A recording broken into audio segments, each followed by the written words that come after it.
So these are the 5 keys to doing your best work. I would also call them the 5 keys to thriving, but that's because I see best work and thriving is so intimately linked that they do the same thing. Yeah. Right. And so as a mnemonic, if you're listening, guys, it's I, A, B, C, D. I, A, B, C, D. Intention, awareness, boundaries, courage, and discipline. These are the 5 keys that when you really look at projects that are stuck, what I've noticed is that it's some combination of not enough of one of those in the project, right? And I'm just going to call out for most of us creative people, it's actually courage and discipline that we need a lot more of. And I know I'm an Army guy and you're going to think, yeah, that's great for you. But no, seriously, like the discipline to choose a limited number of things that you want to be masterful at, that's a discipline, right? And the discipline to set out the goals of doing that and then sort of establishing the boundaries. It takes a little bit of discipline to establish and keep boundaries. Like that's where so much of the magic happens. And I think whenever I get a chance to be, that version of you at the party with the novel writer, what I always want to prompt people is just to think like, take whatever project you're thinking about or maybe that you're stuck. And there's 2 questions I'd like to ask. One is, what's the smartest next step? And the second is, what's the most courageous next step?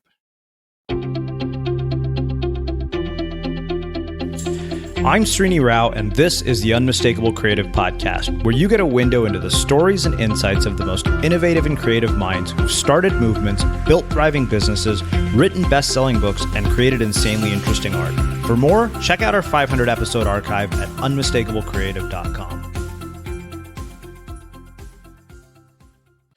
So we're just around the corner from opening up tickets for our conference in April 2020. And this is the first conference we've done in 6 years. The greatest lie that you've ever been told is that reality is fixed. But when you have the courage to question your reality, it becomes malleable. So just imagine what your life would be like if you had the ability to create a new reality, one that is filled with wonder, purpose, and power like you've never had before. If you love the podcast, just imagine 2 days of community, connection, and collaboration with other podcast listeners and an amazing lineup of speakers like Philip McKernan, Srini Pillay, Sarah Peck, and a whole bunch of others. Because it's an intimate experience for our attendees, we're only going to have a limited amount of tickets, and 25 of those are already gone. So make sure that you get on the list at unmistakablecreative.com/reality so you don't miss out when we announce ticket sales. Again, that's unmistakablecreative.com/reality. Now, back to the show. Charlie, welcome to the Unmistakable Creative. Thanks so much for taking the time to join us. Thanks so much for having me back. And I want to start with 2 other things. One, really appreciated an audience of one. It came out about the time that I was finishing Start Finishing. It's a really great book. And also, thanks so much for your contribution to the book. It was just so on point, man. Yeah.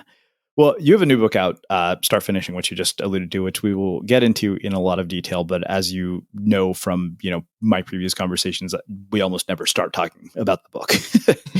And it's interesting because I actually don't think we've had you as a guest since we became Unmistakable Creative. For some reason, maybe we did. I don't remember for some reason. I know that we definitely had you prior to the rebrand. I'm not sure about that. I think it was 2013 or 2014. So yeah. So, one of the things that I wanted to start with was, where in the world did you grow up, and what impacted where you grew up end up having on the choices that you've made with your life and your career and the direction your life has taken? Oh, that's such a great question. So I grew up in Fort Smith, Arkansas, which is right on the western border of Oklahoma, if you have to place that, about midway in the state. So it's about 100,000 people. And grew up poor, grew up multiracial. My dad is Black and Native, and my mom is white and Native. And that created all sorts of different tensions, as one might imagine, because Arkansas in the 80s was not the kindest place when it comes to some of those dimensions around poverty and race. And so that sort of informs a lot of my background, especially of what it means to be included and excluded, and what it means to have to struggle harder than others and things like that. But I also was selected for gifted and talented programs earlier. And I had one of those fortunate misfortunes in that we were so poor that my mom was teaching in a preschool, but she couldn't afford daycare for me. And so I actually started preschool a lot earlier than I should have been, just sitting in the back of the room absorbing everything. And so it turns out that I was actually learning and picking up language and picking up all the sort of things you would learn way young. And that just set me up to be in some of these programs, being selected for leadership programs and things like that. And so in many ways, it's kind of been ahead of my age group or peer group. And that maintained for a long time. So the other important thing is I grew up in a military family. So my dad raised, especially his two sons, me and my brother, like we were little soldiers, and we would get in trouble. And as opposed to, the sit down talks, or as opposed to, him getting the belt out, it would be like, give me 20 push-ups.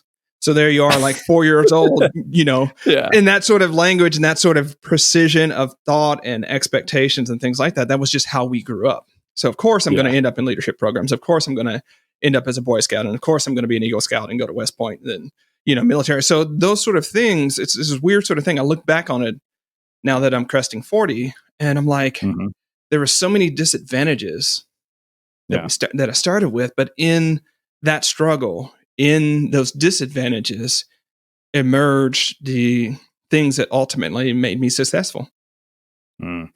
So we'll get back to this whole idea of turning disadvantages into advantages, but I want to dig deeper into the whole mixed race thing. This is something I've always wondered about, is when people mix two different cultures, two different races together, what are the dynamics like? Like what parts of each parent do you inherit? What sort of different views did they have? And like you said, particularly in the 80s where this wasn't as tolerant, because I had that in my mind. I had a feeling that was the case. I wasn't sure that I knew that you were mixed race. I just didn't know which mix. So I mean, I wonder, like, what is that dynamic like, between your parents, and then of course, for their own parents, like, your grandparents, like, what did they, how did they perceive this situation? You get, two people who are mixed race getting together at a time when that, it's not as common as it is today. Yeah. I think what I want to start with is I get super frustrated when we try to encapsulate a race or peoples in sort of a monolithic culture, right? And so when you look at, say, black folk who live in the South, it's a different culture, it's a different narrative than sort of black folk who live in the Pacific Northwest, which is where I currently live. And so I at least want to start with saying that it's going to depend on your region and it's going to depend upon the time. Again, 1980s is a really important thing. In my particular context, my dad, who presents as black and considers himself black, even though he has native blood, that's a whole other conversation, right? His family accepted my white mother, but it was still one of those, she's an outsider that has become an insider, which is different than her being an insider, like for the entire life, or because she's, she doesn't get invited to the cookout because she's already at the cookout. So that was a big tension in there. And so, we had, unfortunately, I think a lot of unproductive conversations about race and stereotypes between my mom and dad talking about it. But the thing about, when you really look at racism in a broad sort of complex version, like people can be, and we don't like talking about this, but people can be racist or they can have bias against their own race. Right. We don't talk about that nearly as much as we should. Right. Right. And so you talk to any Indian person, they'll be like, yeah, Indians are cheap. Yeah. Like, and all Indians will be like, well, that stereotype kind of exists because we've seen evidence of it. Yeah. Even though it's not necessarily unanimously true. Yeah, absolutely. And so you get that. So, just the narratives we had about race. And so over on my mom's side, my father, or my maternal grandfather, was actually at least half Cherokee. We think Cherokee. And my maternal grandmother was Irish. And, but even though there was that sort of thing, my maternal grandmother ended up being rather racist and very explicit about it, towards my dad. And so, in the total context, what mixed people like me will often feel, or I won't speak for other mixed people, I'll speak for myself here. I felt like I was an outsider no matter what I did, because neither race, especially in the South, because there's really only like black folks, right? At the time, there's like white people, black people, and then everybody else. Right. And so in the whole one drop rule legacy and things like that, like you were either white or you were black. Well, here you have this mixed kid who's neither, but both. Right. Yeah. And so you're always sort of walking this line with sort of Black culture, like, are you Black enough? Are you sort of like presenting as Black, but you're really not Black? Are you too Black? Like, are you like, so you're always sort of being that, and you can get ejected from sort of Blackness. Like that card could be taken away from you pretty quickly. Right. And then on the sort of the white side of things, it's like, obviously with your skin in the South, you cannot be white. Right. And it ends up in really weird things, because even at the time, with all the sort of nerdy academic stuff that I was doing, given the way that sort of micro society was set up, all of my friends were white, which means all of my sort of dating pool were also white. Right. So for me to like actually date a Black girl and marry a Black girl, I would have had to leave my friend and peer group to specifically seek out, someone that's not in that. And that's just not the way that we date and mate, And so the legacy of that is, again, I'm 40 years old. I'm very much into equality and advancing. Well, I won't go into that yet unless we go there. But at the same time, there's just oddity. It's like, but you're white, your wife is white. And I'm like, one, let's really unpack what you're saying to me. And two, let's look at this context where, for me, I live in Portland, Oregon right now. Portland's got a lot of great things going on, but massive diversity, not so much. I would say so. And so it's the same sort of thing when I'm like, how do I only have like 2 or 3 Black friends? But it still goes with, what audience am I in? What's my context for my work? And Serena, you and I both know, like, the path of authorship is not one that's like really rich in diversity. I'm looking at my wall of fame right now that, I have framed prints of all the people many of the people I've interviewed on my wall. Yeah. Only one of them is not Caucasian. Now that I'm looking at it, which is really strange. Now that you mentioned it, I never have noticed that before. And it's funny that you say that, because even in the process of writing my previous book, my agent was a woman, is a woman. My writing coach is a woman, and my editor is a woman.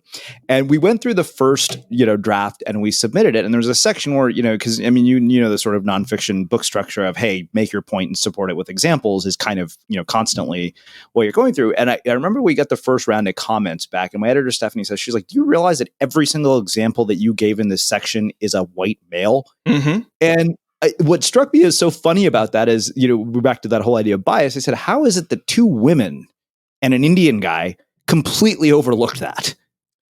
Yeah, because I knew about that going into start finishing, I selectively, like, if you look at the epilogues, if you look at everything, I was like, I'm not doing that. Right? There are plenty of great thinkers. There are plenty of other folks that I don't need to be another person talking, like frontlining my book with Peter Drucker. I don't need to be another person with Stephen Covey. There's nothing wrong with Peter Drucker, Stephen Covey, and all the rest. I'm not saying that at all.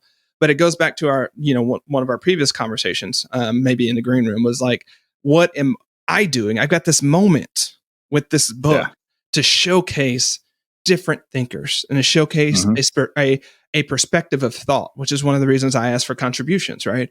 And it's like, I'm going to take that moment and be super intentional about it, so that maybe the next person that writes a book can see, like, oh, wait a second, like, there's an example of someone that does that. And it actually gets even worse, Srini, because nominally my book is in sort of the productivity shelf. Right now, there are like 3 like non-white, non-male people who write about productivity.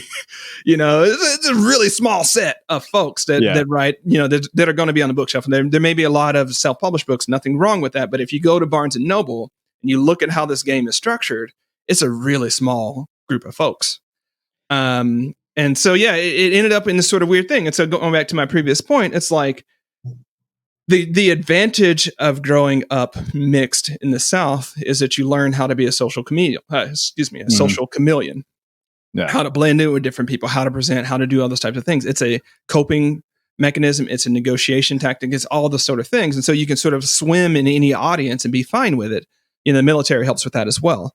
But at the same time, there's also, for me, that sadness when I walk into the room and it confirms that yet again, I'm one of 3 out of 300 people. It gets old. So it's funny because I think that if you look at the history of Black people in America, which, we had a lot of people here, particularly recently, like Desiree Adaway, Mm-hmm. um, a guy named Chris Wilson, who had this amazing story about the books that saved his life while he was in prison, and we talked about this extensively. We had Sean Dove here, who runs the campaign for Black Male Achievement, like some really really extraordinary people, and stories that I honestly had never really heard, but understanding sort of where they're coming from and how the communities that they are brought up in are like they are out of the gate with a lot of disadvantages. And so I think about this, from two perspectives, right? Because you look at the sort of stereotype of Indians, minus the comedic act of, oh yeah, 7-Elevens, motels, and being cheap. The other stereotype is, oh, these guys are the ones who run Silicon Valley, Yep. like they're the doctors and engineers and all of that. And so the reason, I mention this is, it's funny because I myself never really have thought about race in that way. This is the example that came to my mind, and I wanted to ask you about this. And I may have mentioned this on the air before, so forgive me for those of you who heard this. But given what we're talking about, I did a TEDx talk sometime, probably 2-3 years ago, like right around the time Unmistakeable came out. We needed to get video of me speaking, and so I did a TEDx talk. And I remember the first slide deck that I did for this TEDx talk, and I get feedback from the Speakers Bureau that they're not upset, but concerned because all of the pictures of the kids that were in my speakers talk were all white. I was like, well, doesn't it matter that it was an Indian guy on stage? Who cares if kids in the slides are white? But it's weird because I would have never, that just never crossed my mind to think about that. And, I wonder, I just wanted to kind of, air this out with you because we're on the subject. Yeah, so I completely get that, and especially I think it's part of our age group because we grew up in sort of that colorblind race. People like, I don't see color, I see people sort of scenario.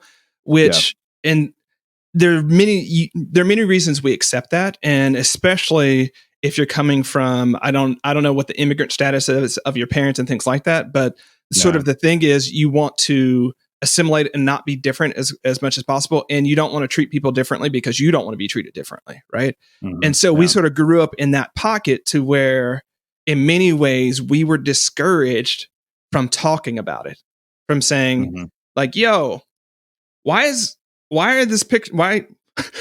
your screen full of white people when it could be full of other people? You're talking about the human experience, not just the monolithic white experience. Right.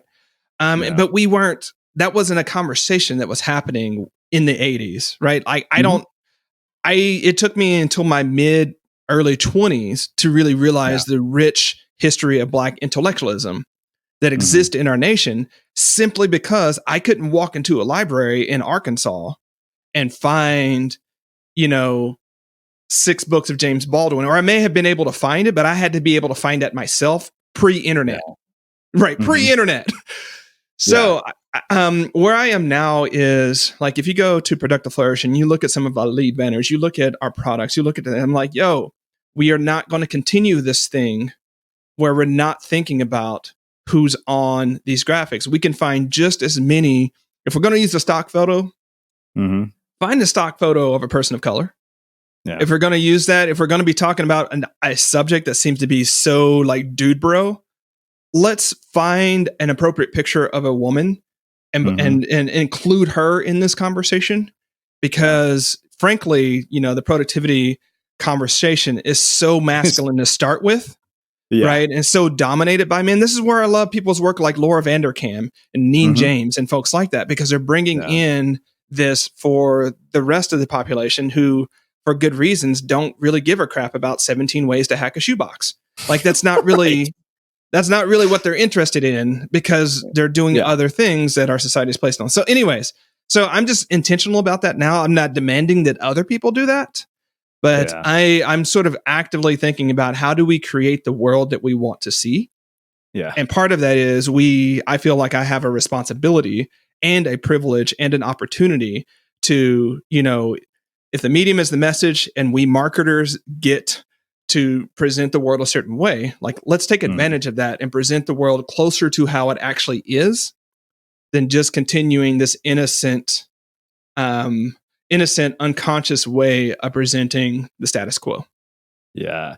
It's funny. I appreciate that so much because I think you echo in a lot of ways my own purpose and mission with what we do here. I mean, the sheer diversity of voices and views that we try to bring in, and we are always looking for that constantly. It's I think it was funny because I remember my friend Erica Learmark once. I told her, I said, every time I have a female guest, the downloads go up, and she said, yeah, of course they do. She's like, because we talk to each other and we're more social. And I remember I said, great, let's do an entire month where we feature nothing but female guests. And we did. And she basically filled that pipeline, and our audience grew a lot during that time.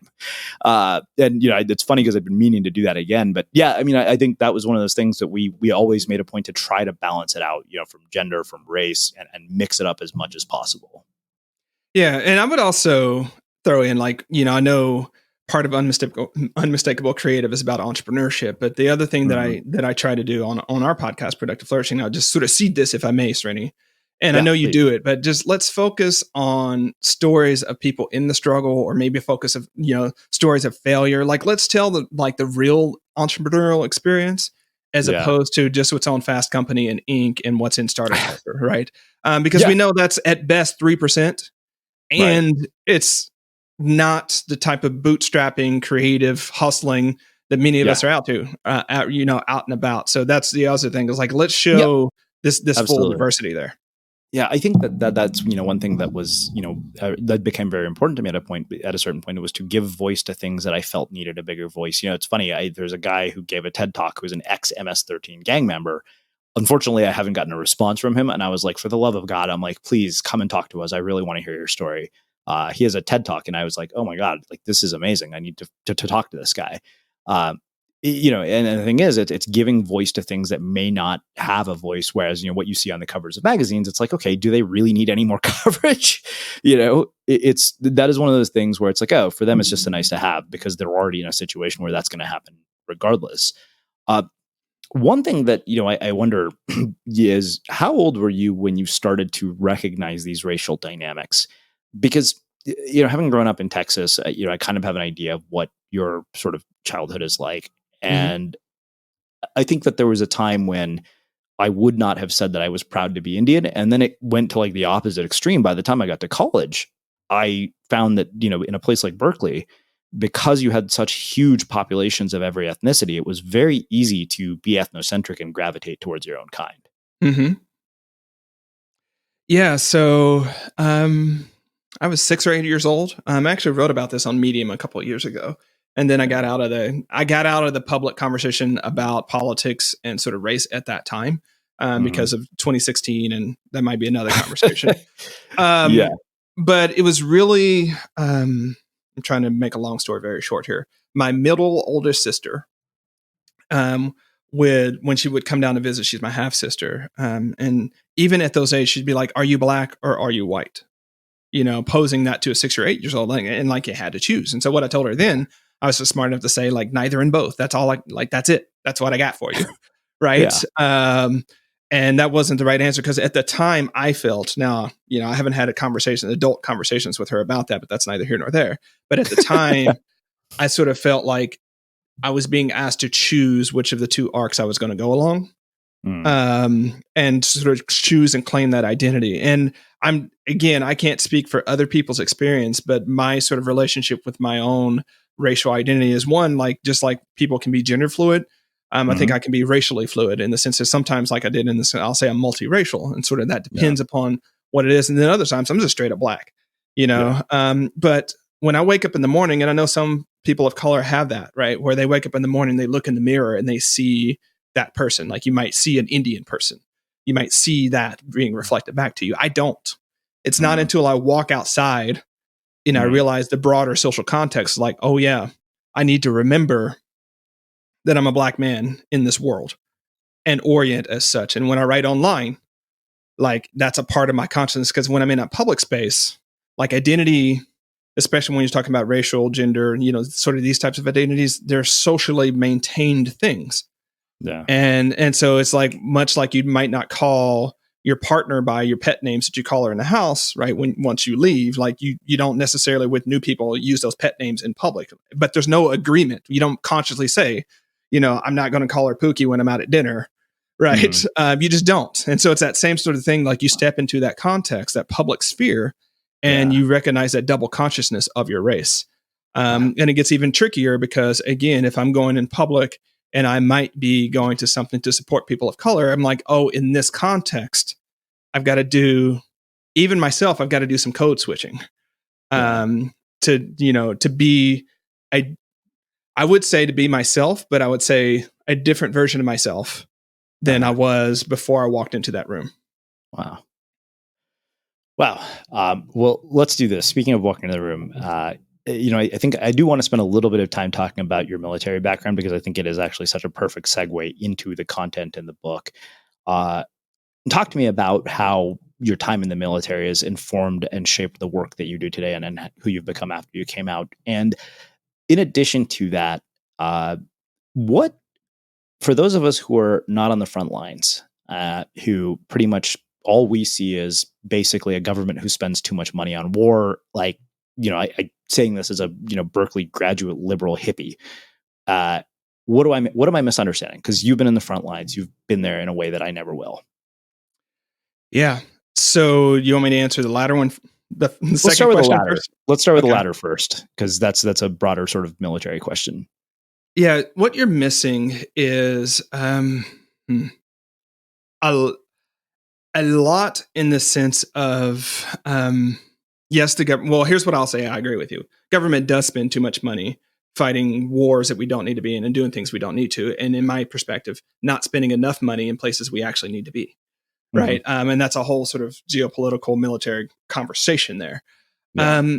But I think you're missing people who truly sign up because they want to make their country better. They want to contribute more so than just paying taxes and voting to the preservation of this nation that they love. Yeah. And so it's one of the reasons I joined. I actually joined the National Guard and then got activated and federalized and became a U.S. Army soldier, which that's a whole different thing. But, my whole thing was like, this place that I live, I love, and I want to be a part of its endurance and prosperity and defense if need be. I grew up in Arkansas. It's in Tornado Alley. I joined the National Guard because I'm like, tornadoes are going to come, floods are going to happen. And I want to be one of the people moving sandbags and driving people and, all those types of things. And people who join the active duty military, like, I want to be one of those people who can look back at my life and say, I contributed in that way. Okay. Yeah. So, but the other thing that you have to sort of think about, and many people who haven't been big in sports don't get this, is you end up, in my view, Serenity, I'll send you a link about this because you might find it interesting, because I did try to explain this in this post. You end up in this pre-industrial society, or in a society that operates on pre-industrial codes where everybody counts, everybody has everybody's back. You live with folks, you eat with folks, you work with folks. It's a 24/7 lived immersive experience, and you develop really tight bonds with the people around you, even if they're temporary. Yeah. And it's super hard to go back into a very isolated, a very individualistic, a very unfocused civilian society. Yeah. And cope with that, because you're used to, like, when I deployed, his name is Eric McCoy. Love Cheese Mac. Anyways, Eric McCoy, he's a lieutenant with me, stayed in the same tent. And it's one of those things. And I'll just tell a little micro story here. Like, we would get off duty. We had similar duty shifts, and we would play Halo, the original Halo on the original Xbox for like 3 or 4 hours on stupid hard mode. Half the time, the damn Xbox would die because it would get sand and overheat. And so we'd have to start that whole checkpoint all over again. But then the next morning, so we'd go to bed about the same time after just hanging out. The next morning, we would get up at about the same time because we lived in a damn tent with each other. We'd get up, grab all of our shower stuff, walk down, take a shower with each other, walk back to Chow Hall, then walk back to our duty stations. At lunch, we'd find each other, go to lunch, then come back, right? And then, after we had that final meal, we would go back and we'd start that all over again. Yeah. You do that for a year, right? And you develop these really tight bonds. You talk about everything, and there's just so many unsaid things. And what I really say, especially about men, because of the ways that we socialize men, you can't have that relationship outside of environments like that.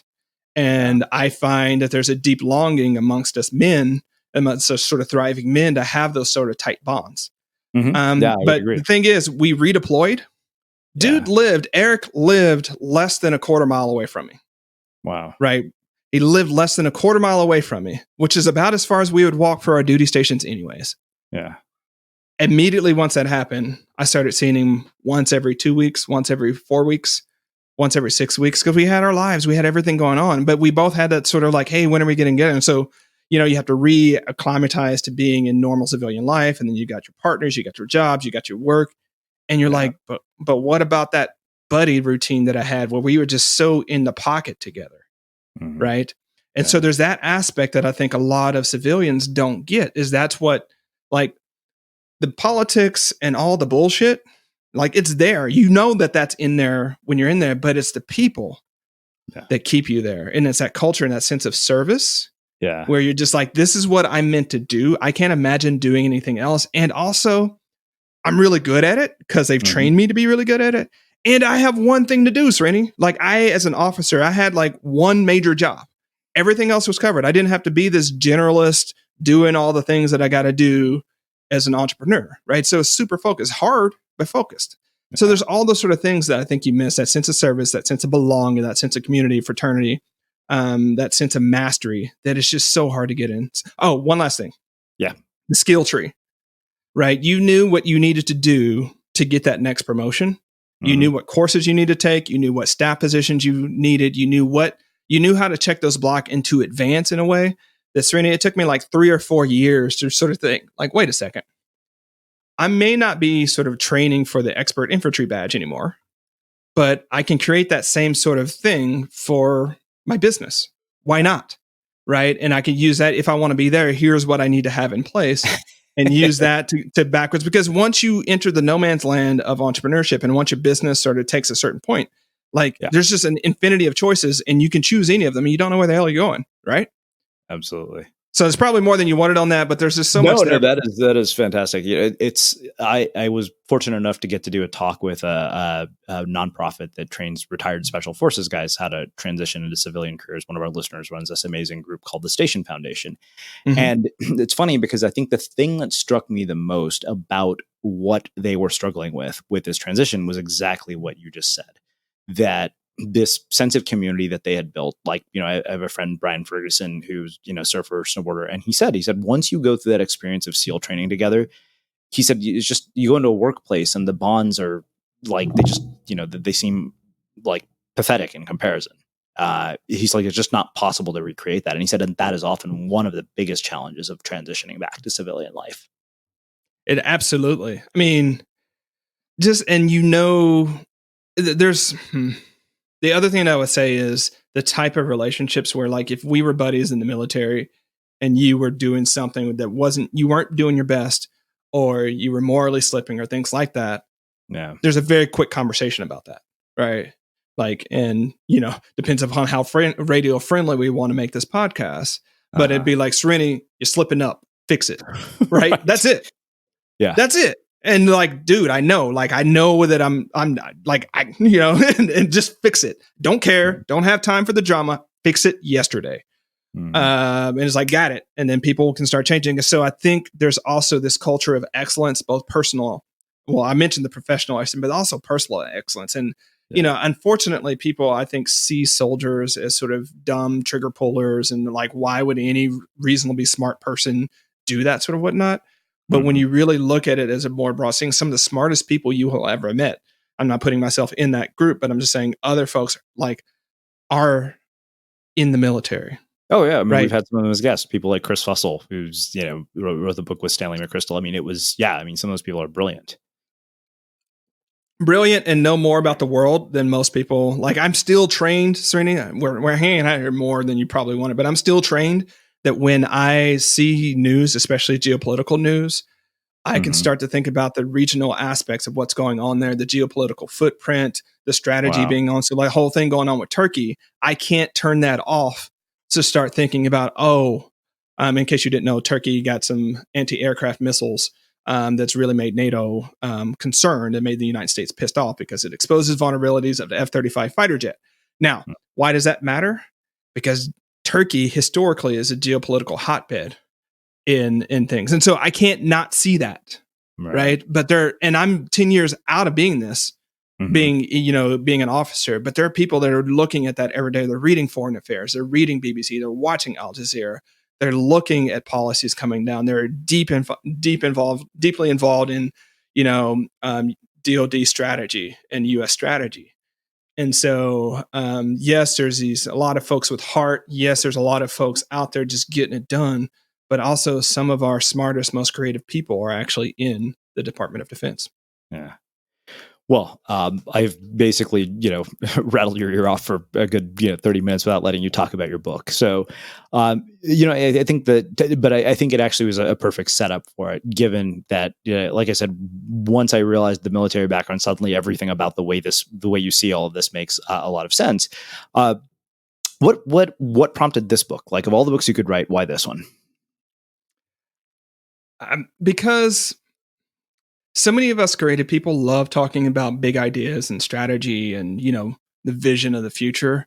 And we struggle with the same damn thing about getting stuff done. Like, we have the ideas and we can't get it done. And so many people keep coming to me like, I want to be able to do these big ideas. I want to be able to push them forward.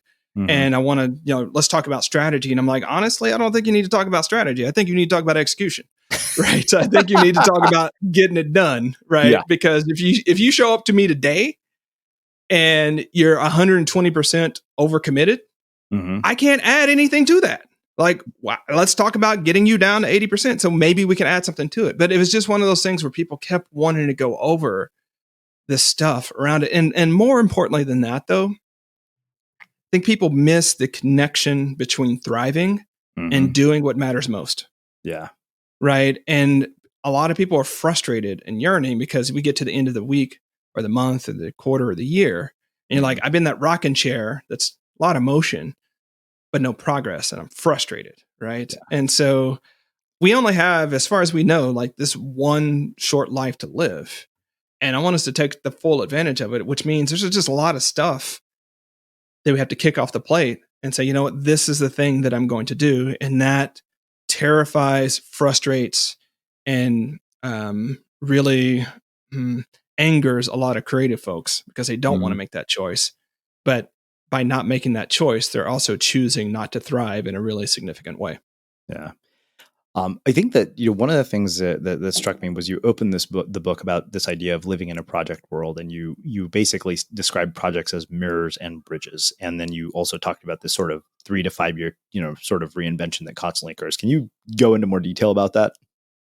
Yeah, so project world is just basically the idea that we live in 3 to 5 year time slices, professionally and personally. So it takes us 3 to 5 years to find someone that we actually think we might want to marry and then marry them. That could be a year. Or then we have kids that, go through different stages in about 3 to 5 years, moving across country, going to school. We have just a series of projects that are 3 to 5 years long. Then professionally, we have similarly, like you take a job, your first 3 to 5 years of that job, you're sort of in one position, then hopefully you move on to another position. Maybe you take another job.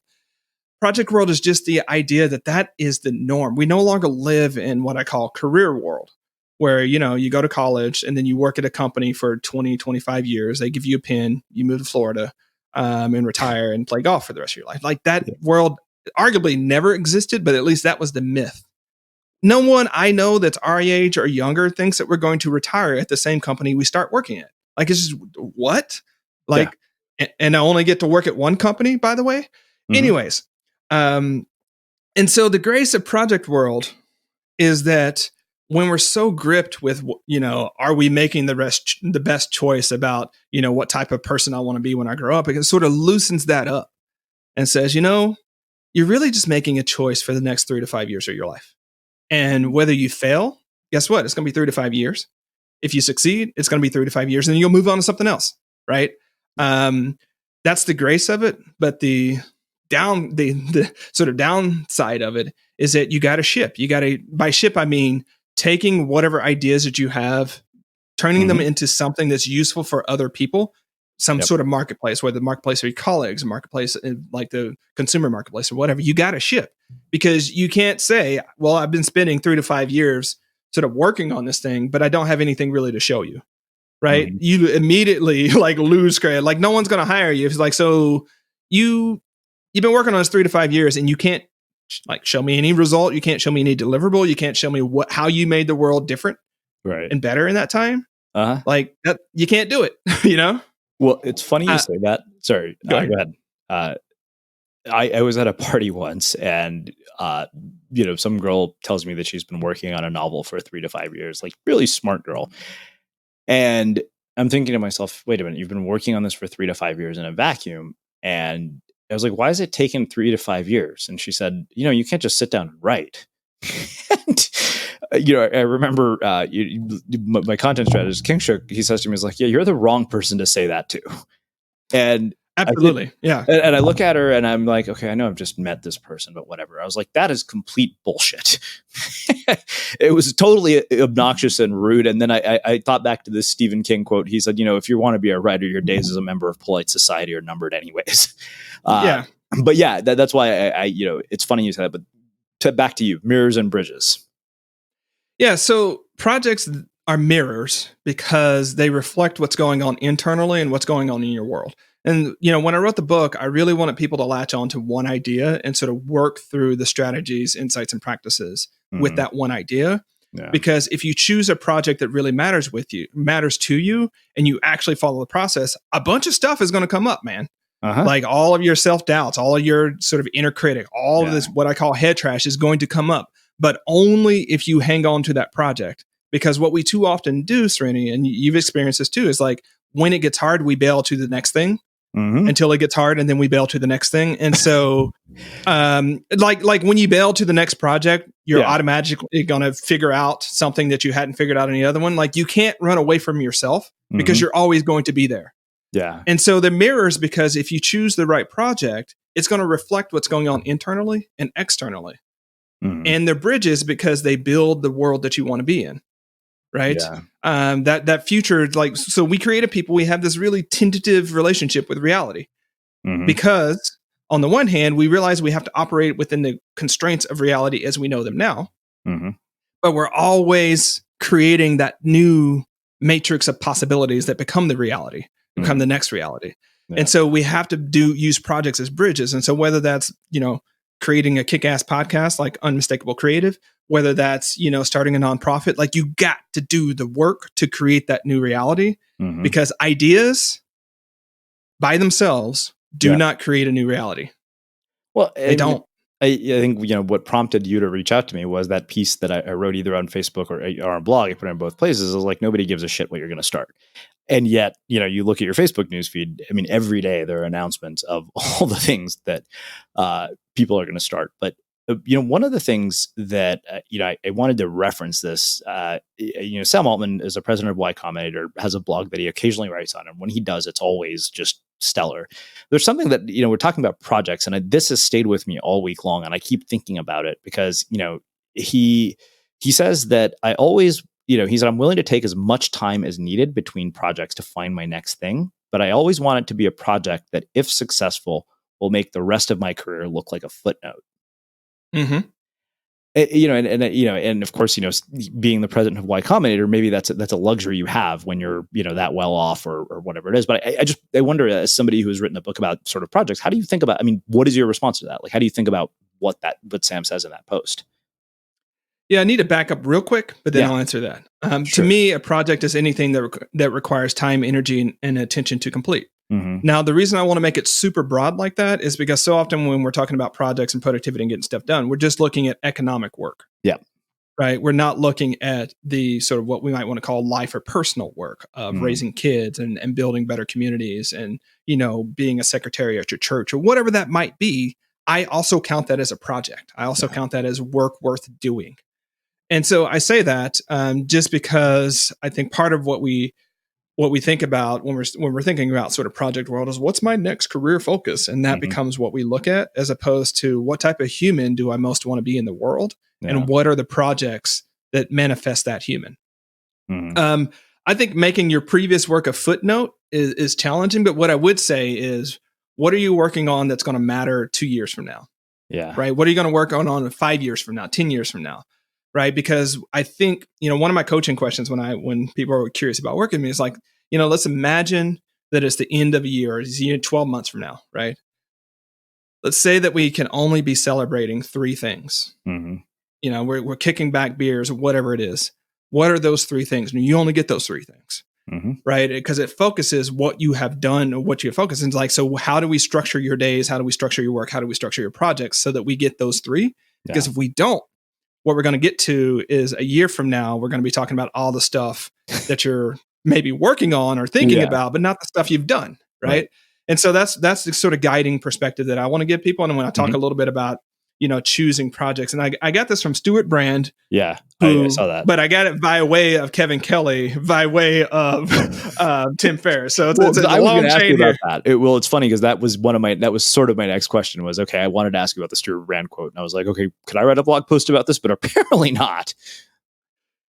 You probably could write a blog, but I don't know. Of course, but yeah.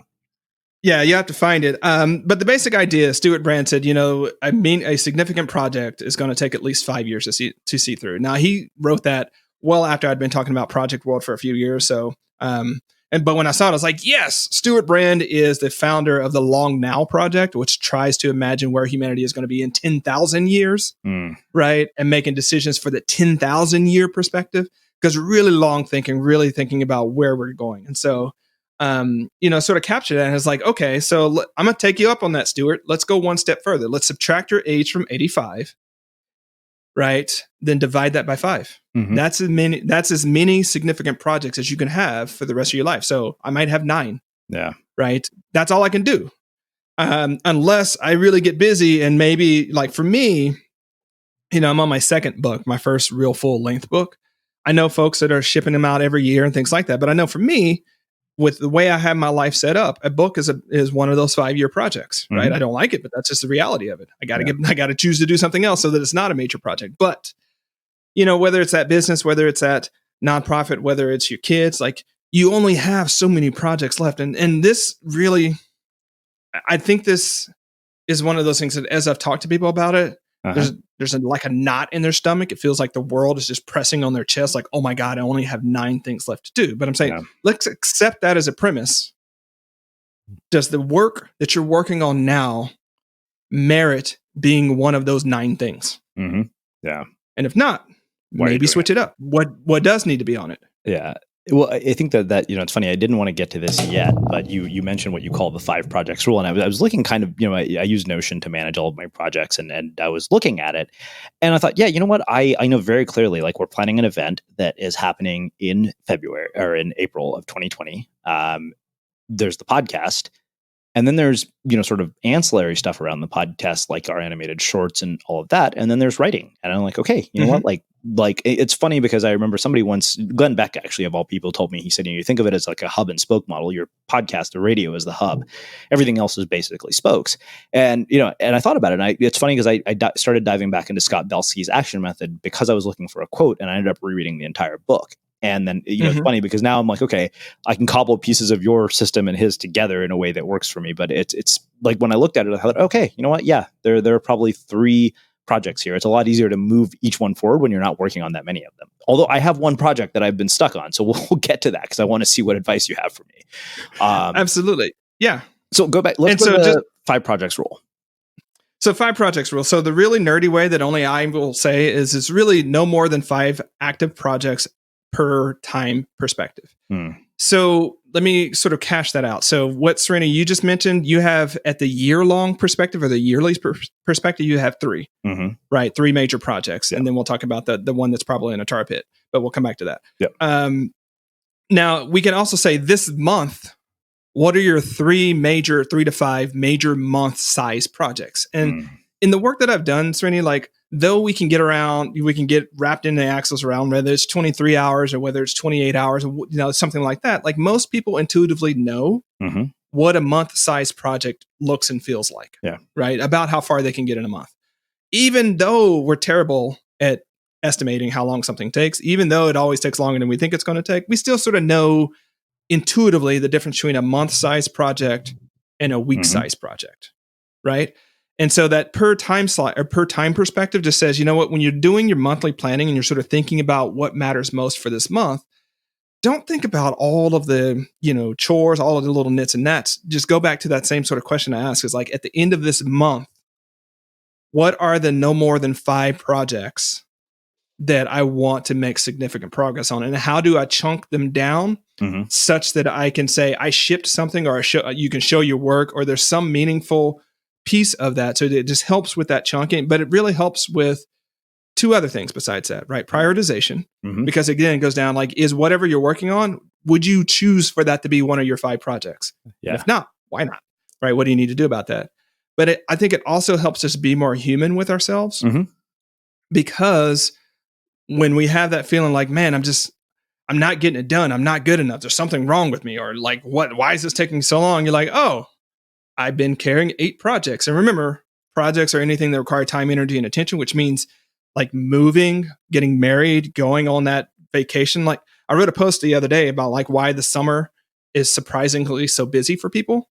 Right. And because we have this mindset that even that work slows down. Right. And we're going to the summer. But what people don't think about is, for many of them, kids come home and kids create their own projects. Right. They take up some of them 5 projects. Right. And getting them from school. Yeah. Right. Getting them transitioned into summer mode, and then getting them to all the camps and all the things that they might do, or figuring out babysitters, and then getting them back to school. Like, in my lexicon, those all count as projects. Yeah. So that means most parents go into August or early September, and guess what? They don't have 5 project slots they can choose. They have at most 4. Yeah. Because getting the kids reacclimating is a project. I love that. I love that you broke it down like that. And it's funny because I was thinking about this, and I was like, okay, you know what? Like, I'm actually looking at Notion right now as we're speaking, just to kind of see. And I was like, okay, you know what? I have it set up into, sort of, I've categorized it by the Unmistakable Creative Podcast, which basically is all the content related to this, whether it's, blog posts, animation, newsletters, all that lives under one project. And then I have a section called Special Projects, where it's, speaking engagements, the conference we're planning, and then the project that's in the pit, which we'll get to in a second. But so I think there's one other thing about this. You brought up the 5 project rule. I think that there were these 5 keys that you highlighted at the very beginning of the book: intention, awareness, boundaries, courage, and discipline. Can you take us there and explain to us the role that they play in a project? Yeah, so these are the 5 keys to doing your best work. I would also call them the 5 keys to thriving, but that's because I see best work and thriving is so intimately linked that they do the same thing. Yeah. Right. And so as a mnemonic, if you're listening, guys, it's IABCD. IABCD. Intention, awareness, boundaries, courage, and discipline. These are the 5 keys that when you really look at projects that are stuck, what I've noticed is that it's some combination of not enough of one of those in the project, right? And I'm just going to call out, for most of us creative people, it's actually courage and discipline that we need a lot more of. And I know I'm an Army guy, and you're going to think, yeah, that's great for you. But no, seriously, like the discipline to choose a limited number of things that you want to be masterful at, that's a discipline, right? And the discipline to set out the goals of doing that, and then sort of establishing the boundaries. It takes a little bit of discipline to establish and keep boundaries. Like, that's where so much of the magic happens. And I think whenever I get a chance to be, that version of you at the party with the novel writer, what I always want to prompt people is just to think like, take whatever project you're thinking about, or maybe that you're stuck. And there's 2 questions I'd like to ask. One is, what's the smartest next step? And the second is, what's the most courageous next step? That's a lot more polite than saying that's complete bullshit. Hey man, we talked about why I got to do it that way, right? I'm serious though, like, because I have a military brand, and people like, they hold that. If I say something super hard, people are like, man, he yelled at me when he said it was bullshit. I was like, Srini said the same thing. It's just he's surfer bro. Right. But if I say it, I'm a drill sergeant. What the hell, man? But anyway, so I asked those 2 questions because it turns out that the smartest next step is almost always the most courageous next step.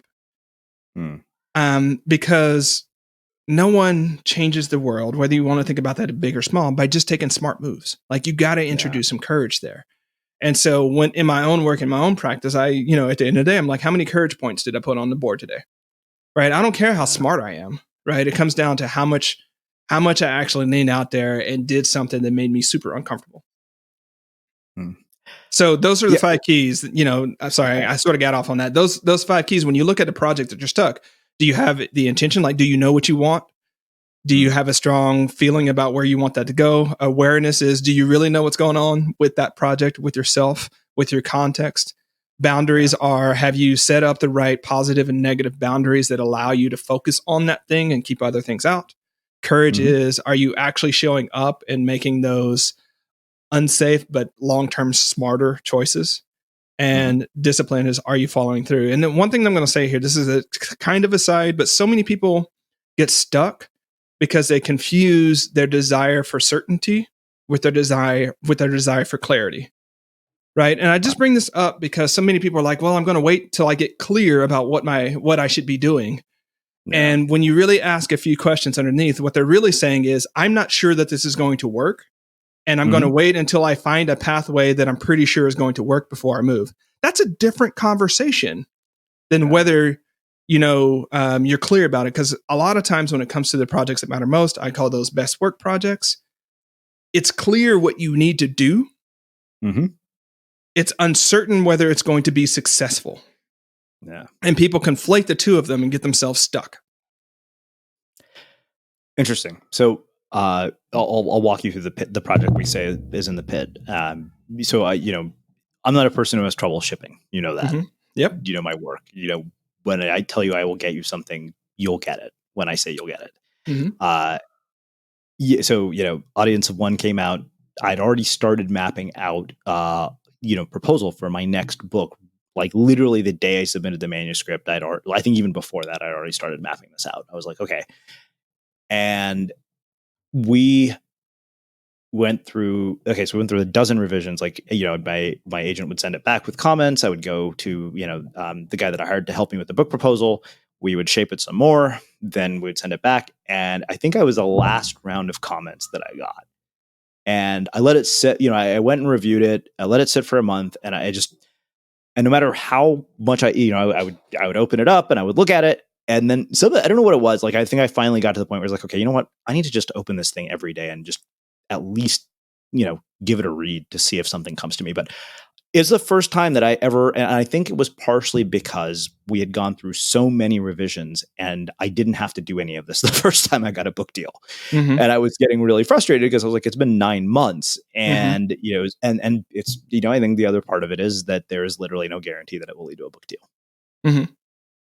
And so, so how do I get unstuck using what you've talked about here? And what do you notice about what I'm saying that so far, based on our conversation, is the issue?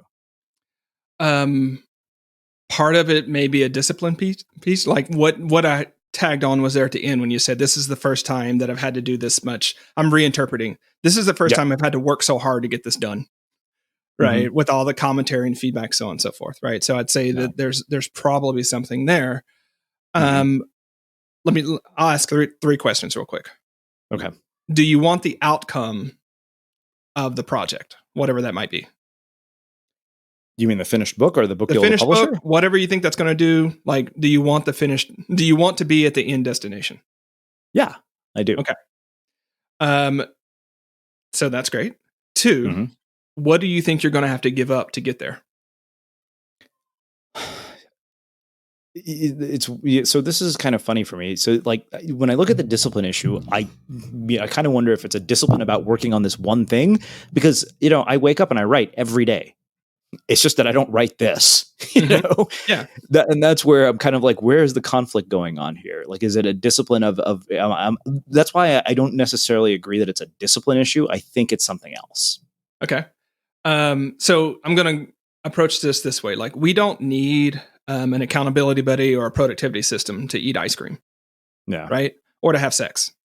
Sure. Like, those are things we want to do. There's instant feedback. There's all sorts of reasons why we want to do those things. Right. And so when people start procrastinating and put off projects, I always try to find where there's a misalignment. Right. And so my first question was really like, is there a misalignment between what you actually want and the goal? Right. And it doesn't seem that there is. Right. The second misalignment is we often tell ourselves some version of a no-win scenario. And I'm trying to figure out what your no-win scenario might be. But sometimes it has the formula of, to do X, I had to give up Y that means something that really matters to me. Right. That's the story that we sort of propagate. And then we won't do X because we don't want to let go of Y. Right. And so I think if we were to hang out there, I think for you, what it is for me to finish this book, I have to give up the flexibility of writing whatever the hell I want to write about and instead focus that time on writing on this book. Yeah. And so I lose my ability to go with the flow and surf the creative wave and just be out there swimming laps. And I don't want to do that. Like I want to be surfing the creative wave right now. Yeah. Whereas this is, I have to sit here belaboring, looking at this thing, resisting the temptation to throw my laptop against the wall and let it shatter into a million pieces. Yeah. But this is apparently not uncommon. Like I was talking to Cal about this, and he was like, "You spend 9 months on this." He's like, "You don't." He's like, you're. Apparently, this is very common among first-time authors who get their book deals because you get known for this one thing you've done, and you're kind of like, "Okay, cool." And now you're having to basically sort of reinvent yourself and show that, hey, wait a minute, I can do this again and I can do it in a different way. Yeah. Well, and that's the sort of third no-win scenario that I write about in the book is that like the what if I can't do it again trap, right? What if I got this book deal and I had this creative muse and it was great and it did what it did, but what if I can't do that again? Like, or what if my next book isn't as good as my first book? Or what if my next book is better than my first book? What's that say about my first? Like we tell ourselves all sorts of stories like that, it's the thrashing that I talk about in the book, right? The thrashing is the meta work and the flailing that you do around the work, but it's not actually pushing the work forward. It's just a bunch of emotional labor that doesn't get you anywhere, right? And so I would say just based upon this project, I think you probably have that no-win scenario of like you have to give up something that's important to you. And the second one of like, what if I can't do it again? Or, what if the magic doesn't come together? And I think as I've been thinking about, I've worked with a lot of authors here, Serenity, and we all have different creative pulses. And unfortunately, we try to put ourselves in some other pulse that may not be our own. I mean, I mentioned earlier that I'm a once every 5 years book guy. Well, I might be a once every 3 years book guy because I know for me, that's just the pace at which things accrete and incubate and sort of come together that I feel like I have the book. And if I tried to do that every year, it feels like, a Brazilian jiu-jitsu match with a spider monkey where I will lose at least half of the matches. Right. Yeah. Because I just don't have that strong backbone of a body of work or a solid idea that gets me up. And I worked with another client on this one. You actually know who he is. And he hit this pit in the writing part of the in sort of the drafting part. So I'll pose this. Like when we look at creative projects, there are different phases of it. Like there's that first 20% that some people really get in on, and some people it terrifies them. Then there's the last 20% where you run out of creative room and you have to start like finishing the house that you've built instead of keep adding more and more rooms to it. Right. And then there's that middle 60%, right, where you still have a lot of room to play and you're not looking at the white screen. But we all struggle in different places and different reasons with those sort of things, right? Yeah. And so this other guy I was talking about, he reached a point to where he lost the magic. Sometimes it's called the golden thread that keeps you in that work. And I just straight up told him, I was like, you can sit down every day to write this book. And this doesn't contradict what you told homegirl at the party. Right. But I said, the reason you sit down is so that you find that golden thread again, you find that magic again, because if you can't find it, you're not going to finish this book. But it's not necessarily going to come to you in the way that you think it's going to. It's not like one day you're like, I'm going to take a week off. And then a week later, you're going to feel like writing. Usually what happens is you get pissed off because you're about to get lapped by somebody else writing what you think is your book. And then you're like, oh crap, I got to get to it. Right. And so it's like, it doesn't have to be painful, but that discipline of sitting there and finding the magic, finding the curiosity, finding the golden thread, to, sort of riff off your book, create yourself as the own audience of one and get back to it. If you can't do that, you're not going to finish the book, but you have to create those conditions. Those conditions do not happen on their own. Does that help? Yeah, that helps tremendously. I mean, it's funny because even the first major breakthrough I had on the book came when I spent, a month and a half, almost a month in India, just kind of hanging out with family. And I was still writing every day. I woke up and I did this. It was kind of like, okay, so I'm writing at this point with no idea where any of this is leading. But bit by bit, it all just started coming together, to get past the next hurdle. And then, of course, the next hurdle basically came here recently, which was this latest round. And I was like, okay, you know what? I have, it's like I got other fish to fry right now too. And that was kind of like, okay, you know what? I needed to go and deal with, other it's like, okay, you know what? I want to work on growing the podcast just as much. But like I said, I mean, I've limited it down to 3 projects. This is the one that I can't get myself to really push it as much as I can on. All the others. But enough about me. I want to, I think we use that as an example mainly because it gave us something concrete. But there's another part of this that you mentioned, and I want to tackle it from a different angle. So you talk about SMART goals, but I think that the way that you actually went about this is very different than I've ever heard it explained. I think the things that struck me were you talking about finish and start dates, which I thought, you know what, I'm like, I should do that. I should actually put finish and start dates on things. So let's start there. Yeah, finish and start dates. I think we do ourselves not enough favors when it comes to finish dates, but there's some power to those start dates, right? Mm-hmm. And so obviously, I don't have to explain what start and finish dates are, but the reason they're so powerful is because it creates space for us to finish what we're already working on and to not put the additional pressure. And so to say, hey, I'm going to start this project on August 13th, right? You can start to sequence everything else up around like, okay, I've got to finish this. I've got to clear the deck. I got to get rid of this other project that I got because I don't have any room for this one. And when you commit to start dates, especially publicly, right, or to people who are in what I call your success pack, it also creates that new slice of time. It's like the difference between when you've been just sort of dating someone or you've been sort of co-living with someone for a long time versus when you propose marriage, right? There's a date that happens when you get married that's a shift in that relationship, right? And I think putting start dates on projects creates that sort of thing. And just from a pure logistical perspective, if you look at whatever system you use to track start dates and you see, wait a second, I'm starting 17 things that week. Maybe you can make some better choices about that. Like, I'm not going to finish 17 things that week. I'm going to finish 3 to 5, right? So how am I going to deconflict and how I'm going to sequence that? And it just helps you avoid some of those cascades at the same time that it helps you avoid things remaining in someday maybe land forever. Just because you have to like move the date and you have to talk about it and so on and so forth. So start dates, super, super powerful. Now the trick here is I'm all about chunking projects down into human understandable things. So I just talked about that with the 5 projects rule. So I wouldn't say, if we're talking, actually, I really loved hanging out with your book project, Serenity, because I love the grip of it. So I'm just going to hang out there until you tell me to let it go. But instead of saying like start the book on August 13th, right?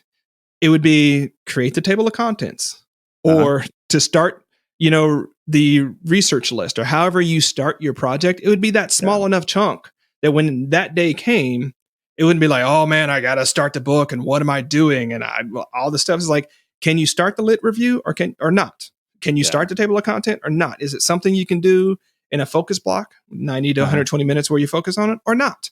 Right. And I think that's the gift of really displacement, i.e. that sense of we only have so much time, energy, and attention, is that when we chunk things down to match the time perspective that we have, we can look at it on a given day and say, do I have time to start my table of contents?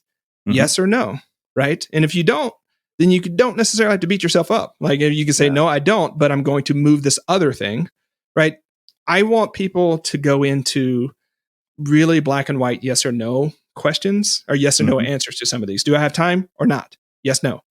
If no, then I can do X, because I look at it probably that military background. It's an obstacle. We got to go over, around, under, or through. There's only 4 ways to get around an obstacle here, right? Which of those are you going to do?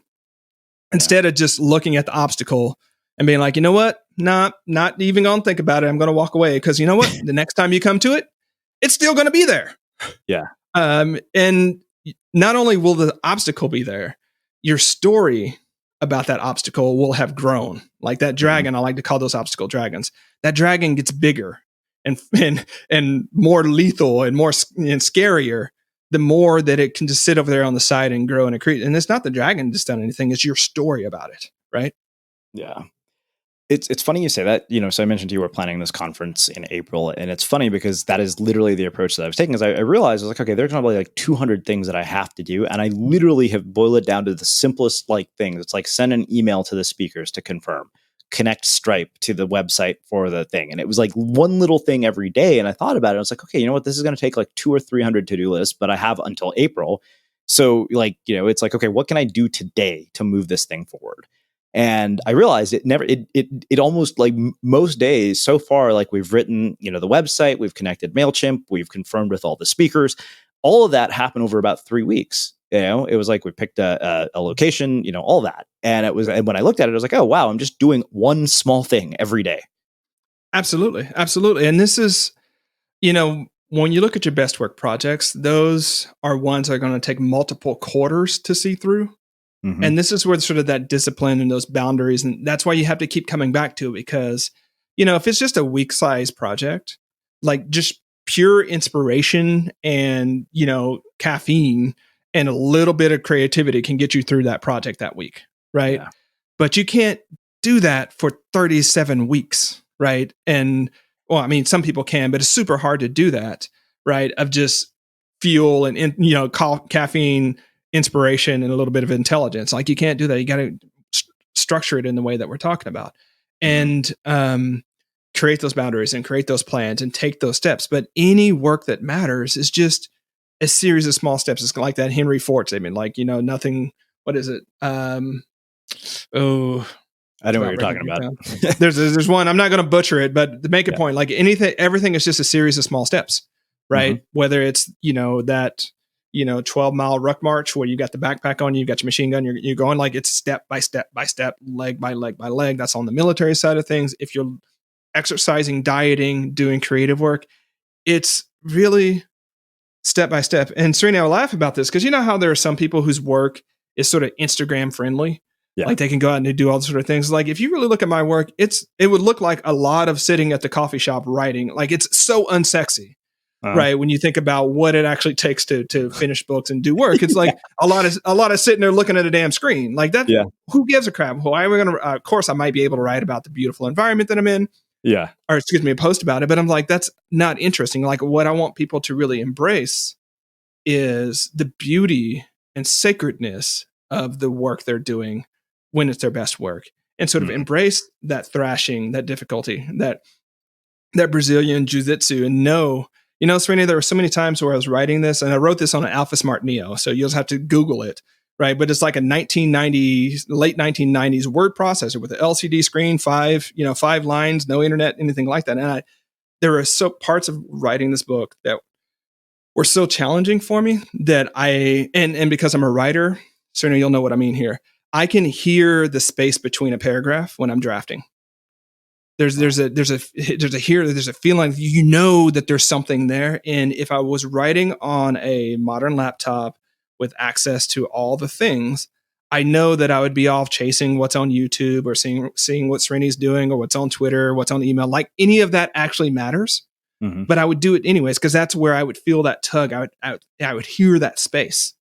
Yeah. But on the Neo, I was like, I can't do any of that. So my options are: do I want to quit writing, or am I going to continue writing? And most of the time, it was, sort of channeling Liz Gilbert on this one. Go back in. Yeah. No matter how difficult it was, go back in. Like take a few more knots, do a few more roll arounds with the spider monkey, right? Until something came out, right? But I knew that I had to set that up because otherwise, when it got hard, I'd be like, you know what? This is hard right now. I'm going to go see what my team needs me to do, as opposed to doing the thing that my team really needed me to do, which was finish the damn book. So I think the two other things that really struck me when you got into SMART goals were, you talked about these 3 types of successes. Now, is that what we're talking about when we're finishing these small things like moderate, small, and epic, or is that different? Or are we talking about outcomes there? Talking more about outcomes when it comes to the 3 levels of success. And so those 3 levels were epic success, or if you're not a millennial, you can say extreme. It's all good. Yeah. Right. Moderate success and small success. Now, the thing about it is moderate success is that level of success where you're great about it, but it's the furthest that you can take yourself, or you can take that project by yourself. Mm-hmm. And the reason I wanted to talk about levels of success is because we too often either aren't clear about what level of success we're after, or we're not matching the level of success we're after with the level of effort that we're putting in. Yeah. And so too many people want epic results, but they're not putting in epic effort. And very rarely does that actually pan out for folks, right? And so the grace here, and again, so much of my work is about choosing from the beginning what game you're playing. so that as you're playing that game, you don't beat yourself up because you think you should be playing another game. Like, no, this is the game that you chose. Yeah. It's like completely great to choose a small success on something, right? It's like, that's what you want to do. Maybe it's a practice project. Maybe it's just something you want to do, but you know what? The results don't matter nearly as much as you just finishing the damn thing. Small success is great. Moderate success is great too. What I will tell people is if you want epic success, and I'll just use a book example, like if you want to hit the bestseller list, you've got to put in some, epic level effort to match that. And you can't achieve epic success by yourself. If whatever success that you've generated could have been generated just by yourself, at best, it's moderate success at best. Yeah. But you got to build a pack. You've got to build people around you to have success at the level, and epic is like that Oprah moment. I know she's no longer on the air, but like, you get that call and it's like, I'm going to be on the Oprah show, like that level, where no matter what you're doing, you pick up the phone, call your mama, that sort of scenario. That doesn't happen on its own. It happens after a combination of really, using the 5 keys I mentioned earlier, being super intentional about where you're trying to go and building a pack of people around you to help get you there. Yeah. Yeah. I mean, it's, you don't build SpaceX by just being Elon Musk. Like, it's an army of people that makes that happen. I think that, I talked to Justine Musk about this whole epic, or, what she calls extreme success, right? Where we're talking like Richard Branson, Elon, Jeff Bezos level. And there are a lot of interesting things about that conversation. One of which, she said, she's like, I don't think people really understand how much work goes into these kinds of accomplishments. And she said, I also don't think they see that these things usually come at the cost of everything else in your life. Like, if this is what you want, there is a price to it. Yeah. I want to be careful here because there are so many stories that we hang on to around the valor of the struggle, the valor of it being hard. And why I want to be careful here is because when you're already prone for perfectionism, when you're already prone for certain types of ways of excellence, unfortunately, you'll choose to do things in ways that make it harder than it needs to be because there's value in the difficulty, right? Yeah. And at the same time, the level of multiple decades long focus that it takes to accrue the type of success that you're talking about there, it does wear on relationships. It does wear on bodies. It wears on souls and things like that. So I think there's an and there that I want to say, like, yes, it's going to require you to be incredibly disciplined. It's going to require you to have a lot of boundaries, a lot of courage, a lot of things like that. Yeah. And just be careful that you're not reading more into the difficulty of the struggle and you're not sort of lionizing that difficulty, because otherwise your life is going to be unnecessarily hard. Yeah. Wow. So you've alluded to the success packs multiple times. We haven't actually gotten into where they are, and you break it down into 4 groups of people: guides, peers, supporters, and beneficiaries. So can you define who those are, who those people are, and what role they each play? Sure. Guides are people who are at a level of mastery and a level of character that can inform your project, that you can ask questions. So these are your Yodas, your Gandalfs, your Morpheuses, right? That really can guide the project. But the thing about it is, guides can be incredibly frustrating because they say cryptic things like use the force or, be yourself. And you're like, what the hell does that mean? Yeah. Like it never is apparent what they're saying until that particular moment, right? So if you're into Joseph Campbell, there's sort of that sage that gives you that thing that you need, but you often don't understand it when you first get it. And they don't work in the projects with you, right? So, your guide is probably not going to unlock the doors that you think that guide is going to unlock, right? But guides are really important because their main job is to shift your worldview and the way you see the world just enough that you can get out of the holes that you crawl into and keep yourself into.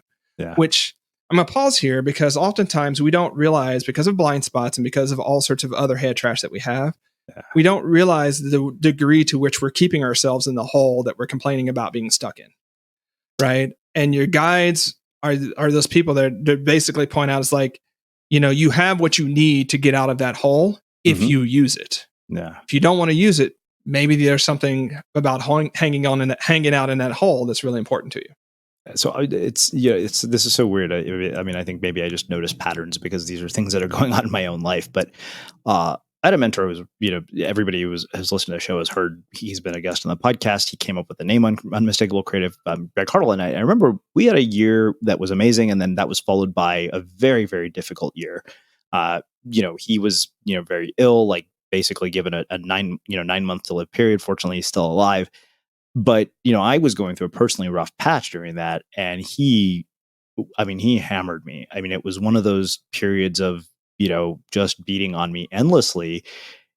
And, I thought, this is just so frustrating. I'm like, I'm, sad, I'm depressed, like, I had a breakup, whatever. And I think what he was really doing was drilling into me this idea of real mental toughness because he, so that when the stakes were higher, I wouldn't end up in that same situation again. And I realized how, it's been, I think, 4 or 5 years since, I'd worked together with him in any capacity. And that came full circle just a few weeks ago when I had a disappointing experience in my personal life. And I thought, what, I don't have the luxury of not being on my game here. And I realized, I was like, wow, that's a lesson from almost 5 years ago. Absolutely. And you couldn't have understood it at that time. No, I saw it as a mentor who was being cruel. Yeah. And so mentors and guides have that sort of way. I'm super fortunate, having gone through the military experience, that drill sergeants are often those first guides that hammer all sorts of stuff into you that just irritates you. But then, sort of my military experience is the same way. Like right now when things are super hard, I'm like, I'm not getting shot at today. Mm-hmm. That's like, I'm going to live today. Unless something really freaky happens. I've been in situations where that hasn't always been clear. And so whatever I'm going through right now, like at least I'm not getting shot at. It's difficult, but I can and will get through this. Which is such a different perspective than like it's super hard right now. I don't know what I'm going to do. Am I going to make it? Of course you're going to freaking make it. Right. Mm-hmm. It might not look the way, but yeah, mentors and guides have that sort of aspect on that. And what's important, I mentioned character there because there are all sorts of ways that people achieve certain types of results that may not be in alignment with who you are. Mm-hmm. And following someone, putting them as a guide when you have that character dissonance is only going to make your life worse. So find people whose character and integrity you can respect and use them as guides, as opposed to people who you're always going to be like, yeah, but they're saying this, but is that really true? Like, do I have to do what they're telling me to do? Like, that doesn't feel right for me. Yeah. All right. So there's the guides. Peers are people that are about your same level of accomplishment, the same level of perspective. These are people that you can ask, sort of as you're going. These might be your co-coaches. These might be your co-mentors. These might be your mastermind buddies. It could be that friend that you meet with every once in a while and talk about how things are going and get feedback on. But you can reasonably expect them to have good perspective on your project and to be involved in different ways, but they're not guides, but they're not supporters either, which supporters are the people that are actively involved in building the project with you. Could be teammates, professional teammates, could be the neighbor kid that watches your kids on the weekend so that you can focus on your work on that free Saturday that you've got. Like it can be all sorts of people. It can be your partner. It could be your parents.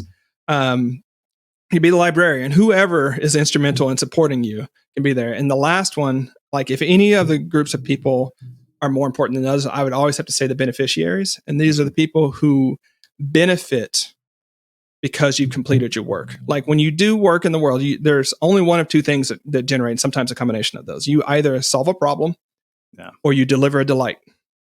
You solve a problem or you deliver a delight for someone. Your beneficiaries are those someones. And why they're so important is like when you get stuck and you're not sure about your project and which way to go, like you can do that, really simple, but sometimes difficult thing of asking that beneficiary, like, is this working? How does this work for you? Did this do what I was trying to do with it? And you can like have that real conversation and get that feedback from the world and from that person about how you're doing. Second reason is super important is because though people can sometimes give up on themselves, it's really hard to give up on other people and to let other people down. Yeah. And so having a beneficiary who you've told, hey, I'm going to have this thing done in 3 months. You might be halfway through this 3 months, and you sort of know at the end of that person's going to be expecting you to do that. You said you were going to do that. in some ways, your identity, your integrity is on the line. And sometimes that's just enough to get you, to sit down one more time or to go back in one more time, because it's not just about you and what you want to do. It's about this commitment to this other person that you've made. And you know what? At a certain point, don't care about your feelings, right? Mm-hmm. Care about what you're doing, how you're making the world better, and how you're going to look back at that particular project and that relationship and say, you know what? It was hard, but I did the work that mattered, and I'm super proud of that. Mm. So I think that there are two sort of last pieces of this. You talked about a premortem, which is one of those things that, I don't think enough people do. And I often, look back and I'm like, why the hell didn't we do this? Like, we could have prevented this. And then there's, of course, the aspect of actually mapping it out, and you go into chunking and all of that. So can you kind of walk us through both of those? Because I think they're both kind of tied together. So a premortem is what we sound like. You think about all the different ways that your project may go sideways, all the different challenges that may come up. Now, I want to pause here because sometimes people have the idea that, like, if you speak to a challenge, you make the challenge stronger. Right. Like, you assert that it's some sort of self-fulfilling prophecy. Yeah, I think that's new age bullshit personally, but I do too. It's like, if I talk about gravity, it makes gravity stronger. No, it doesn't. Gravity is going to be there whether you're talking about it. So sure, don't talk about gravity and jump off the building. That's going to go well for you. Right. And so, but I want to at least put that out there, because there's some people like, oh, but I don't want to sort of wallow in all the ways that something can go wrong. I want to look at it more like this. Like, look, whatever you're like, there is a physics of getting stuff done, in the sense that there are just forces in the world, internal and external, that are going to weigh in on your project. Yeah. It's just reasonable to say, it's not about me.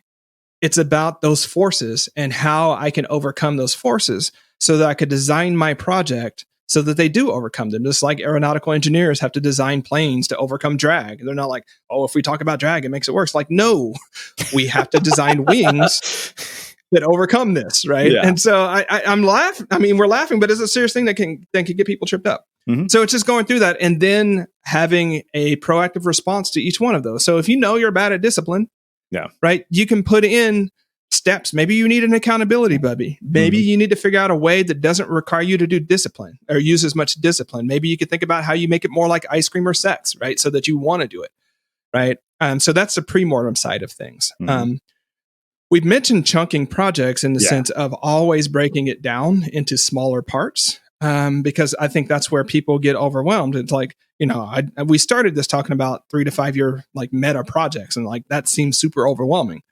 But at a certain point, and I didn't mention this at the time because I was like, oh, that may get us somewhere. But one of the simplest things that we can do for ourselves to make our make our work easier to do, is when you create an action list for yourself, like a to-do list for today, only list chunks of the project that are relevant for that day, or that you can get done in a day. Because when you look at people's to-do lists, Rennie, you'll see like write chapter 2, send an email to John, call the IRS, like deposit money, finish backyard project. And it's like, wait a second. So one's like 2 months, one's a 1 month project, one's a day long project, and your brain's trying to figure out how to make that work. So it's just as simple sometimes as saying, you know what, today is just going to be things that are either, I'm super rigid about sort of the focus blocks and sort of the, things like that. But if you just quantize your day such that it's either a 2-hour chunk or a 15-minute task, which sending that email, probably going to be 15 minutes, whether you want to fight me on it or not, right? On average, it's going to be about that long. So you can just look and say, okay, I have 6 hours of work that I can do today. I can do that in 2-hour chunks. So what does that feel like? And then I can send maybe, 8 emails. And that's your to-do list. So when you look at that task, it's not like, oh crap, how am I going to fit that in? Where am I going to do this? What's the next chunk? Because you just do what's on the piece of paper because it fits the time perspective that you're looking at. Does that make sense, Rennie? Yeah, that makes all the sense in the world. I mean, I have a thing called daily action steps in my Notion, and it's, I mean, there's no question that makes all the sense in the world, because I'm like, okay, what can I realistically do today? And that is, it's funny because despite how productive I usually am, I still run. And part of the reason I spend so much time, exploring these kinds of topics is because, like, I am constantly looking for ways to improve my own process. Absolutely. I think we all are. I mean, I joke with Mike Vardy because we have a lot of productivity gyms. And the fact of the matter is at a certain point, we're kind of lazy. And we are always looking for how can we get the same amount of work done with less effort. And Right. It's true, right? This is straight up true. And so even to your point, like when I create my daily list, I won't go too much into this, but like I know that by 11 o'clock, about 20% of the things I put on there, I'm just not going to do, right? And so I write them in pencil. So I just erase those things. And then I put one on what I've actually done. And you're like, why do you do that? It's because I don't need those things I know I'm not going to be able to do to haunt me for the rest of the day. The game is already set. I know that, right? So just stop committing Ben with it and try to do a little bit better tomorrow. And that's the name of the game here. Well, I think that really kind of makes a perfect place to bring us full circle and wrap up a conversation that has been wide ranging and taken us in many different directions, but for good reason. I mean, this has been fascinating, eye-opening, insightful. So I want to finish with my final question, which I know you've heard me ask before. What do you think it is that makes somebody or something unmistakable? Off the top of my head, I'm going to say when it's clear how much courage it took to create it. Amazing. I can't thank you enough for taking the time to join us and to share your stories, your insights, and to subject yourself to my questions that had absolutely nothing to do with your book for 30 minutes. Where can people find out more about you, your work, and everything else that you're up to? All right, so you can find out more about me at productiveflourishing.com. And if you're interested in the book, it's at startfinishingbook.com. You can get a free chapter. It shows a little bit more about what it's about. And by the way, Srini, like the parts where we weren't talking about the book, equally as fun for me. So I appreciate that part of the conversation as much as the latter part. Yeah, I mean, those are some of my favorite parts anyways. So, and for everybody listening, we'll wrap the show with that. Thank you for listening to this episode of the Unmistakable Creative Podcast. While you were listening, were there any moments you found fascinating, inspiring, instructive, maybe even heartwarming? Can you think of anyone, a friend or a family member who would appreciate this moment? If so, take a second and share today's episode with that one person, because good ideas and messages are meant to be shared.